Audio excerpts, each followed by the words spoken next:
Bismillahirrahmanirrahim. Assalamualaikum warahmatullahi wabarakatuh. Yang kami hormati Ibu Tino Dwi Cahyani, SH, SHIM Hum, selaku dosen pengampu dalam mata kuliah Metode Alternatif Penyelesaian Sengketa.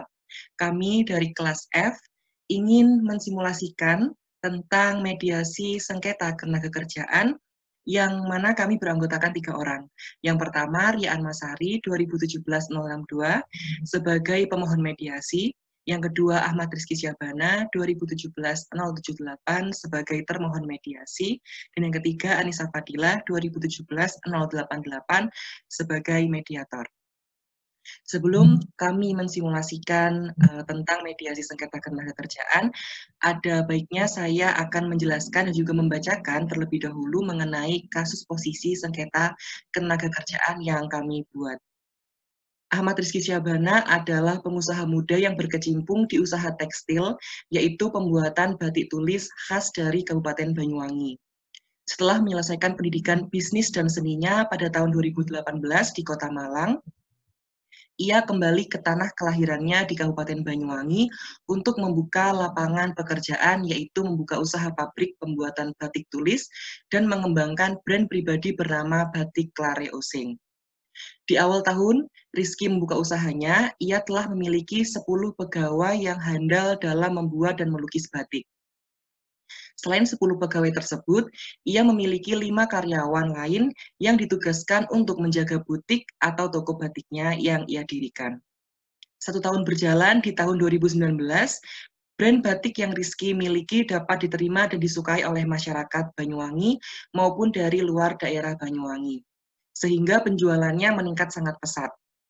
Mengetahui bahwa penjualan batiknya meningkat, Rizky tetap berusaha untuk mempertahankan kualitas dan keindahan hasil karyanya dalam pembuatan batik bersama dengan pegawainya. Namun sayangnya, di akhir tahun 2019 hingga masuk ke tahun 2020, terjadi pandemi yang bernama COVID-19 atau coronavirus, melanda seluruh dunia tak terkecuali di Indonesia. Sehingga hal tersebut membuat usaha yang dimiliki oleh Rizky menjadi kesusahan dalam mempertahankan penjualan karena daya beli masyarakat yang semakin menurun. Di pertengahan tahun 2020, yaitu pada bulan Juni, dikarenakan biaya operasional dan produksi batik tidak sebanding dengan pemasukan, Rizky pun mulai kesusahan untuk membayar gaji para pegawai dan karyawannya. Salah satu karyawan terbaik yang Rizky miliki bernama Ria Anmasari. Ia merupakan seorang pegawai seni yang memiliki keahlian dalam melukis batik lilin di Kabupaten Banyuwangi. Mengetahui penjualan batik Klare Osing yang semakin menurun, ia merasa bahwa hak-hak sebagai pegawai tidak dipenuhi. Maka, Ria berusaha untuk menemui Rizky untuk meminta kejelasan dan mempertanyakan hak-haknya sebagai pekerja. Namun saat ingin ditemui, ternyata Rizky selalu tidak ada dan juga tidak dapat dihubungi. Sehingga terpaksa Ria bersama dengan pegawai yang lain melakukan mogok kerja hingga mendapat kejelasan dari pihak Rizky sebagai pemilik. 2 minggu berlalu, Rizky mengetahui bahwa pabrik dan toko batiknya tidak beroperasi karena pegawainya melakukan mogok kerja. Ia sontak kaget dan berusaha untuk menghubungi dan juga mendatangi seluruh pegawainya. Namun, bukan hasil baik yang ia dapat, melainkan pegawainya tetap ingin melakukan mogok kerja sebelum seluruh hak-hak dan gajinya dibayar. Rizky berusaha untuk menjelaskan alasannya mengapa ia tidak dapat ditemui dan dihubungi selama 2 minggu terakhir. Namun, pegawainya tetap bersikeras untuk melakukan mogok kerja. Karena Rizky sangat memahami keadaan kondisi sekarang, dengan itikat yang sangat baik, sehingga Rizky memutuskan untuk melakukan mediasi bersama perwakilan pegawainya yaitu Ria Anmasari untuk membicarakan permasalahan yang terjadi ini. Rizky dan Ria sepakat untuk menunjuk satu mediator yang dimiliki oleh Rosmala Law Firm untuk menjadi penengah dalam menyelesaikan permasalahan ini. Baik, untuk selanjutnya kami akan memulai simulasi mediasi sengketa ketenagakerjaan yang akan dibuka oleh mediator mediasi. Assalamualaikum warahmatullahi wabarakatuh. Selamat pagi Bapak dan Ibu yang saya hormati. Izinkan saya memperkenalkan diri terlebih dahulu.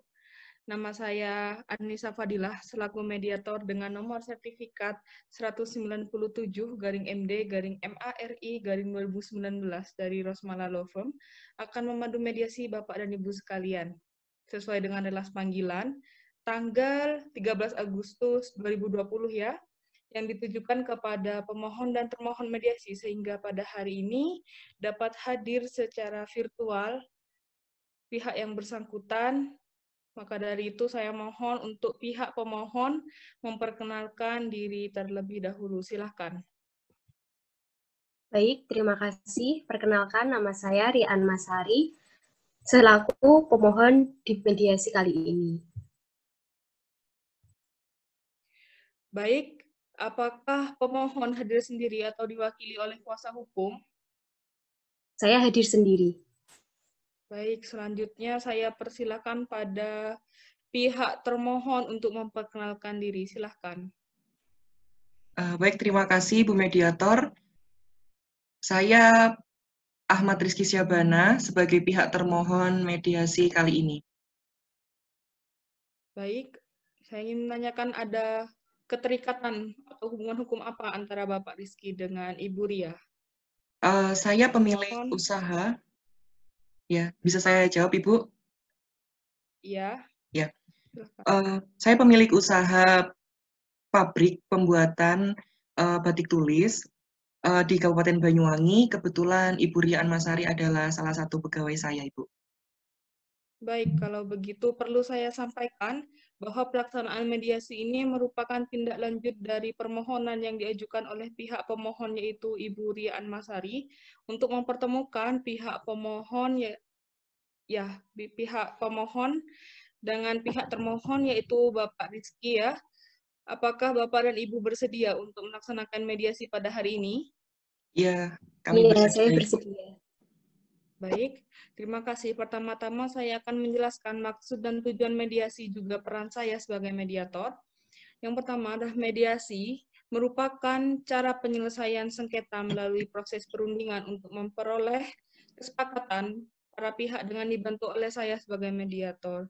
Hal ini sesuai dengan pasal 1 angka 1 Peraturan Mahkamah Agung nomor 1 tahun 2016 tentang prosedur mediasi di pengadilan. Kemudian, saya sebagai mediator merupakan pihak netral yang membantu para pihak selama proses perundingan untuk mencapai berbagai kemungkinan penyelesaian sengketa tanpa melakukan paksaan penyelesaian dan mengharap penyelesaian tidak merugikan salah satu pihak. Kemudian selanjutnya ada prinsip-prinsip dalam mediasi yang perlu diterapkan.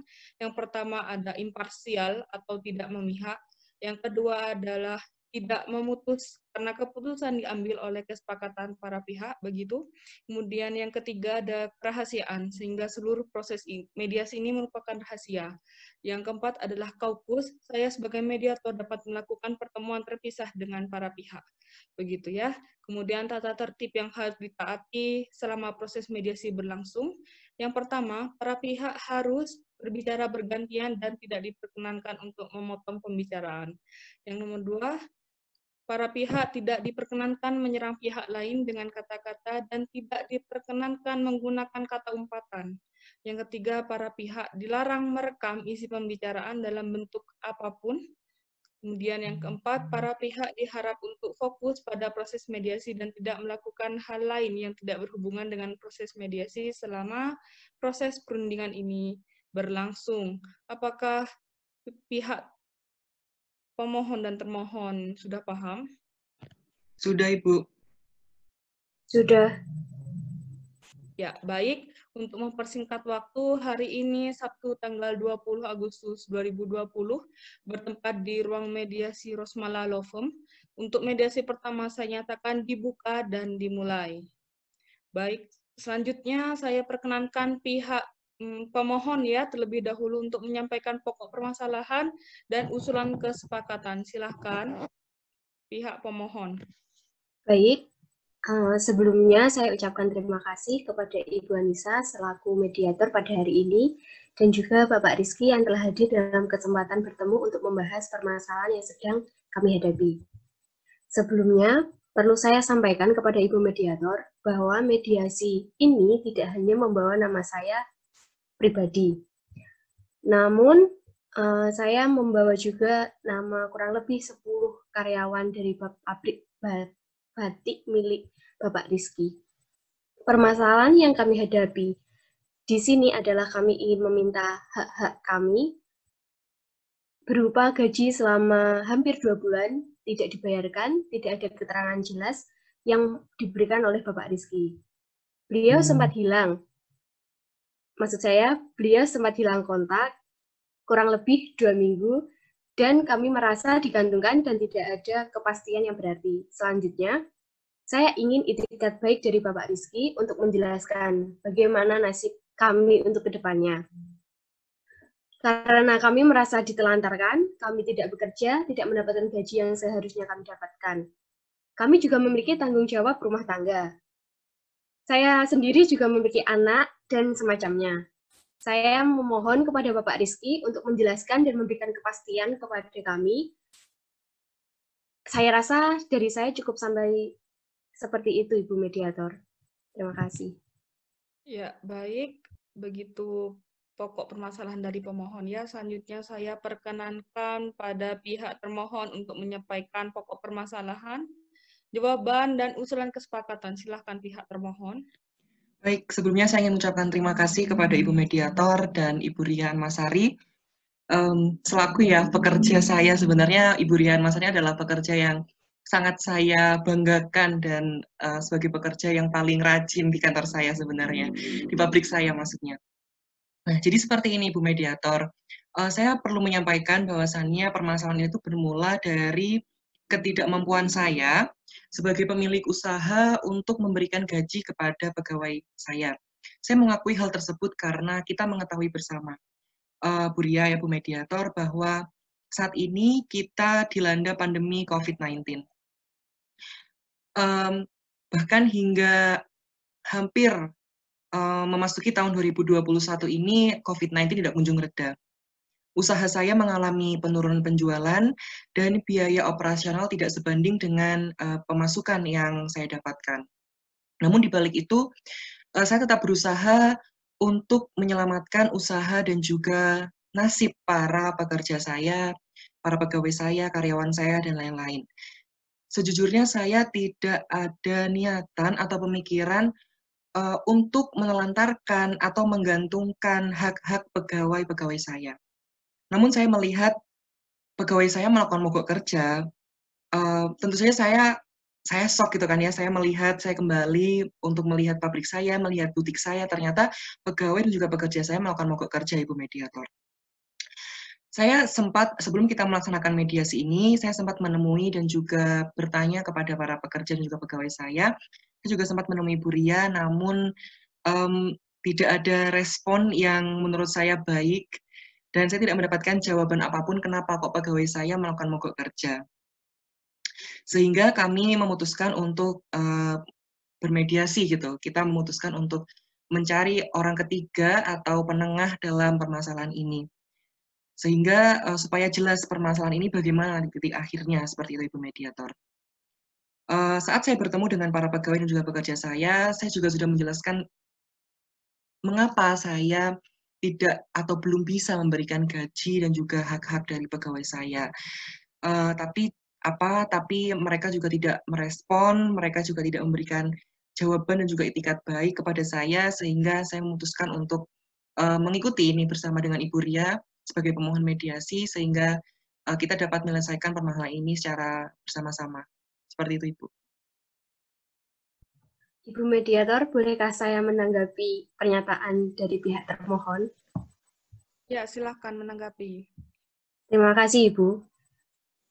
Satu hal yang ingin saya tanyakan kepada Bapak Rizky. Sebelumnya, mohon maaf Bapak, alasan kami mengapa melakukan mogok kerja karena kami tidak memiliki kepastian. Bapak tidak dapat kami hubungi, dan kami juga tidak memiliki kewenangan untuk menjalankan usaha Bapak saat Bapak tidak ada di tempat. Lalu, Bapak sempat menghilang dan tidak dapat dihubungi sama sekali selama 2 minggu. Apakah itu bukan suatu hal yang tidak apakah itu suatu hal yang bermoral menurut Bapak dan tidak bertanggung jawab kepada kami, para pegawai Bapak yang telah Bapak telantarkan selama 2 minggu ini? perlu saya sampaikan kembali bahwa tata tertib ini tidak perlu untuk menggunakan nada tinggi ya atau emosi, sehingga perundingan ini bisa terus berjalan lancar ya, mohon maaf. Jadi perlu saya ingatkan kembali bahwa tata tertib untuk tidak terbawa emosi, tidak menggunakan nada tinggi begitu ya. Kemudian selanjutnya, Saya mohon maaf. ya, selanjutnya ada lagi yang mau disampaikan Ibu Ria? Ya, saya hanya ingin meminta penjelasan sejelas-jelasnya dari Bapak Rizky saja. Tolong beri kejelasan tentang tanggung jawab Bapak kepada kami, para pegawai Bapak yang telah Bapak telantarkan selama ini. Terima kasih. Baik, silahkan Bapak Rizky, saya beri waktu untuk menanggapi pernyataan Ibu Ria. Ya, silahkan. Baik, jadi begini Bu Mediator, saya memahami apa yang teman-teman pegawai saya rasakan saat ini.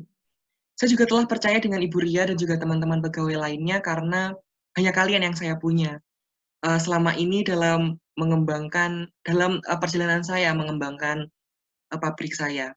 Saya perlu menjelaskan bahwa saat di mana saya tidak dapat dihubungi, saya sedang berada di luar kota, yaitu di kota Surabaya, Ibu Ria, untuk mempelajari bisnis baru. Dalam arti saya ingin menyelamatkan usaha saya dan juga nasib para pegawai saya supaya pabrik dan juga butik saya tetap ada seperti itu.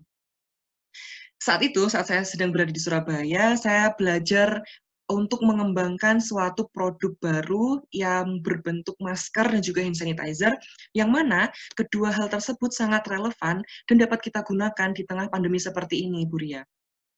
Saya melakukan itu juga demi teman-teman pegawai semua. Inti dari pemikiran saya adalah untuk menyelamatkan usaha saya terlebih dahulu, supaya teman-teman tetap bisa bekerja, tidak kehilangan pekerjaan, dan saya tetap bisa memberikan gaji, penghasilan, serta tunjangan-tunjangan lainnya kepada pegawai-pegawai saya, termasuk pada Ibu Ria, seperti itu. Cukup Ibu Mediator, mungkin itu yang dapat saya sampaikan. Silahkan pihak pemohon, apa ada tanggapan? Silahkan. Iya, Ibu. Untuk Bapak Rizky, lalu bagaimana mengenai gaji saya maupun rekan-rekan saya yang lain yang belum dibayarkan oleh Bapak? Apa solusi yang dapat Bapak berikan kepada kami? Terima kasih. Silahkan termohon untuk menjawab. Baik, saya akan berusaha untuk menjelaskan lagi. Saya berharap kepada teman-teman pegawai tetap bekerja bersama saya. Mari kita jalankan usaha saya ini dengan terobosan terbaru yang saya bawa dari Surabaya, Ibu Ria. Lalu saat penjualan dan pemasukan kembali stabil, kembali normal, saya akan memprioritaskan gaji teman-teman yang tertunda pembayarannya di saya. Saya akan berikan gaji dan tunjangan lainnya seperti tunjangan makan, tunjangan transport, dan lain-lain saat penjualan dan pemasukan kembali stabil. Saya garis bawahi, mari bantu saya kembali untuk menjalankan usaha saya supaya usaha saya dapat terus berjalan, dapat kembali stabil lagi, supaya saya dapat memberikan hak-hak para pegawai dan juga teman-teman. Mengenai gaji, teman-teman pegawai yang tertunda selama kurang lebih 2 bulan ya, untuk saat ini mungkin saya hanya bisa memberikan atau ya kita melakukan penawaran. Saya akan memberikan penawaran kepada Ibu Ria dan juga teman-teman untuk saya membayar gaji teman-teman 1 bulan terlebih dahulu. Sisanya akan menyusul apabila keadaan kembali pulih atau ya kita pelan-pelan lah berusaha untuk mengembalikan keadaan secara bersama. Keadaan dalam arti usaha saya, pabrik saya, dan juga butik saya. Seperti itu. Bagaimana? Ya, mohon maaf sebelumnya. Apabila kita dapat buka di sini, kira-kira berapa jumlah gaji yang harus dibayar oleh pihak termohon kepada pegawai? Saya silakan kepada pihak pemohon untuk menjawab. Silakan pemohon, Ibu Ria. Baik, kami setiap bulannya mendapat Rp3.500.000 dengan jumlah 15 pegawai, berarti totalnya yaitu Rp52.500.000 apabila dibayarkan selama sebulan. Menanggapi pernyataan Bapak Rizky, saya merasa itu adalah sebuah jawaban yang ingin kami dengar, sampai saat ini. Saya merasa niat hati dan pemikiran Bapak Rizky yang sangat baik demi menyelamatkan usaha pabrik batik. Saya menerima, teman-teman saya sendiri menerima, dan saya yakin teman-teman saya juga akan menerima usulan tersebut. Sehingga kami bisa mulai bekerja lagi bersama Bapak Rizky di kemudian hari dengan produk-produk yang baru. Terima kasih. Ya, baik. Sepertinya sudah menemukan titik temu ya. Bagaimana untuk pihak termohon, kira-kira kapan bisa memberikan hak-hak dari pihak termohon? Insya Allah saya akan berikan hak tersebut secepatnya, Ibu. Beri saya waktu 3 hari dari sekarang, dan saya akan berikan secara langsung kepada teman-teman pegawai. Bagaimana? Pemohon, silahkan memberi tanggapan pemohon. Saya menerima, Bu. Selama Bapak Rizky memiliki itikat baik, maka kami akan menerima. Dengan begitu, kami bisa mulai bekerja lagi dengan Bapak Rizky dan sekaligus untuk membantu usaha Bapak Rizky untuk menjalankan usahanya kembali. Terima kasih. Baik, setelah saya pahami, sudah menemukan kata sepakat ya. Jadi, saya sampaikan bahwa mediasi ini telah menemukan kata sepakat. Apakah dari pihak pemohon atau termohon ingin menambahkan? Pemohon? Ya, Ibu Mediator, saya mau mengucapkan atau menyampaikan sesuatu kepada teman-teman. Saya ingin menyampaikan permohonan maaf saya kepada teman-teman pegawai, khususnya kepada Ibu Rian Masari. Dengan ini saya ingin meminta maaf dan meminta tolong. Ayo bekerja bersama saya, di samping saya, untuk menjalankan usaha saya lagi, supaya saya dapat tetap memberikan tempat dan pekerjaan kepada teman-teman semuanya. Ayo kita bangun usaha saya bersama-sama. Hanya kalian yang saya punya, seperti itu. Apabila saya dapat mengatakan, hanya teman-teman pegawai yang tidak seberapa jumlahnya ini, dalam arti saya beruntung gitu loh, bisa menemukan atau mempunyai teman-teman semuanya. Jadi ayo, saya minta tolong bekerja bersama saya, membantu saya untuk mengembalikan keadaan usaha saya bersama-sama. Cukup, Ibu Mediator. Ya, saya ingin menyampaikan sesuatu untuk Bapak Rizky. Silakan. Sebagai perwakilan teman-teman pegawai, saya juga bisa mengerti keadaan usaha Bapak. Mudah-mudahan untuk kedepannya keadaan bisa segera pulih dan kita dapat bekerja normal seperti biasanya. Baik, saya turut senang karena mediasi ini berjalan cukup lancar dan menemukan kata sepakat sangat cepat ya, baik untuk Ibu Ria dan Bapak Rizky. Untuk itu saya nyatakan bahwa mediasi yang mempertemukan antara pihak pemohon yaitu Ibu Ria Anmasari dengan pihak termohon yaitu Bapak Rizky Syahbana begitu ya. Saya nyatakan sepakat dengan hasil. Satu, pihak termohon akan memberikan gaji yang tertunda selama 2 bulan kepada pihak pemohon dan pegawai yang lain, namun dengan membayarkan 1 bulan terlebih dahulu dan sisanya akan menyusul. Kemudian yang kedua, pihak termohon membutuhkan waktu 3 hari untuk mempersiapkan gaji tersebut, 3 hari terhitung mulai besok ya. Kemudian hasil kesepakatan mediasi ini akan saya cantumkan dalam berita acara mediasi dan perjanjian mediasi yang juga akan dibuat serta ditandatangani oleh kedua belah pihak, yaitu Ibu Ria Anmasari sebagai pihak pemohon mediasi dengan dengan pihak termohon mediasi yaitu Bapak Ahmad Rizky Syahbana. Begitu ya. Sehingga mediasi ini sudah selesai, saya ucapkan terima kasih kepada para pihak atas kepercayaannya kepada saya, Anissa Fadilah, selaku mediator yang juga merupakan bagian dari Rosmala Law Firm, sehingga mediasi ini saya nyatakan selesai dan ditutup. Terima kasih. Wassalamualaikum warahmatullahi wabarakatuh. Waalaikumsalam warahmatullahi wabarakatuh. Terima kasih, Bu Mediator. Terima kasih, Bu Ria.